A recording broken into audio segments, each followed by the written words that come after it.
Hi there. Let's talk about sexual response in females. So, just like we saw with male sexual response, there are several stages. Sometimes these are broken into four, sometimes more than four.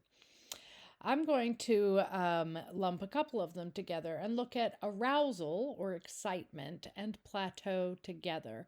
Arousal is really sort of the beginning part of the process, and plateau is when the level of excitement stays at a consistent but high level for a period of time. There are several things that happen during arousal that continue into plateau. One is that muscle tension increases. Now, it's increasing everywhere and in some cases intermittently. The muscles of the pelvic floor will tense and stay more tense, though they do relax and kind of hold again. You'll see it in the abdominal muscles, in the neck, in the shoulder, the back, and even in the feet, making toes curl with excitement. Heart rate and breathing increase, as does blood pressure with excitement, and the skin may become flushed as a result, look a little pinker than usual. Nipples engorge with blood and become erect, sticking out, protruding more. And the breasts themselves can swell and become more firm. This is generally more visible in small breasts than in large breasts, but happens all the same. The labia, especially the labia majora, but both the inner and outer lips will enlarge and deepen in color as they engorge with blood. The clitoris, too, engorges with blood and becomes larger and also becomes more sensitive. And counter to what you might think, the clitoris actually disappears with increasing excitement. It becomes so much more sensitive that it retreats underneath the hood in order to not be overly stimulated to the point where it's unpleasant. So, at about the moment that you might be looking for the clitoris, it is disappearing from view. Um, but that doesn't mean that stimulation doesn't feel good. It just means that protection of the hood actually makes the stimulation more enjoyable than less. The vaginal walls begin producing secretions, and that increases. The uterus also changes its position. So, if you recall, the uterus, when not aroused, is usually laying on top of the bladder, pointing towards the abdomen or the stomach. As arousal proceeds, the uterus will actually lift and become more vertical, and this creates more space in the vagina. It actually lengthens the vagina. You can see the same thing happening here, continuing.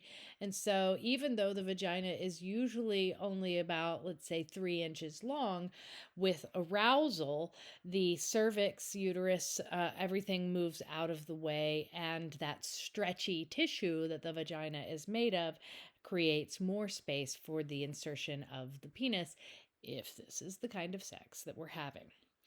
The other thing that happens is that in the outer third of the vagina, the part of the vagina closest to the outside of the body, this part swells with blood. It's also erectile, and the muscles around there begin to contract and hold, and this creates what's called the orgasmic platform.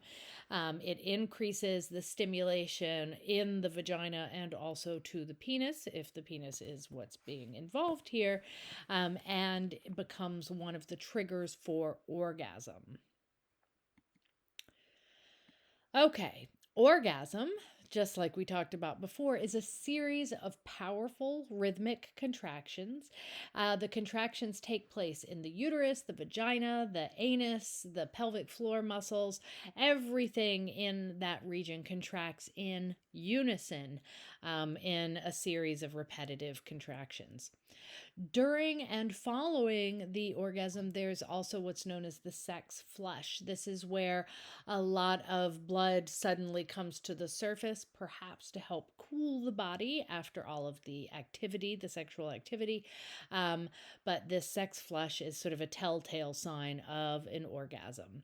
There's also this release of tension and sometimes fluid release, which we discussed when talking about the G spot and squirting.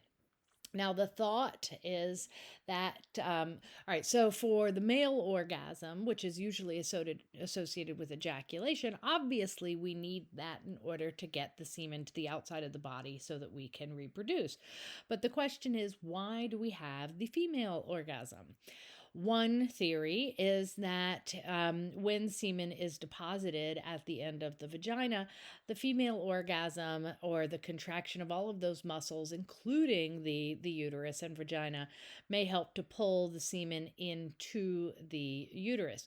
But if you think about this, this only works if the male has ejaculated before the female reaches orgasm, which honestly is kind of typical. Anyway, um, the more likely response is that this programming is just sort of already embedded in all of the tissue, whether it develops male or female, and that those contractions are help to relieve the engorgement.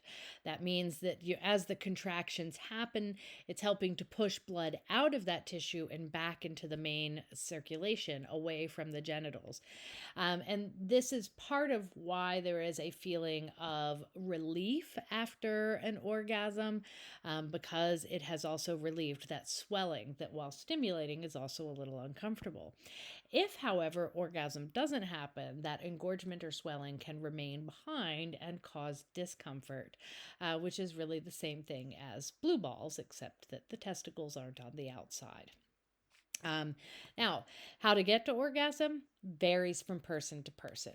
Where the clitoris is, how sensitive it is, where the G spot is, how sensitive it is, and how our brains work and just every other part of our body varies so much from person to person that there is no one tried and true way to reach orgasm. Every person has to kind of experiment and figure this out for themselves. Hence, there's also no one right way to have orgasm. After orgasm, we go to the stage known as resolution. Here, the uterus returns to its resting position as the blood leaves the tissues and goes back into the main circulation. Swelling decreases and color returns to normal. Breathing and heart rate remain elevated for a little while because the body has to collect all the oxygen to replenish its stores before the breathing rate can go back down. Sweating helps to cool the body. The muscles begin to relax. This movement from tension to relaxation is also very soothing, which is why it's so easy to roll over and fall asleep afterwards.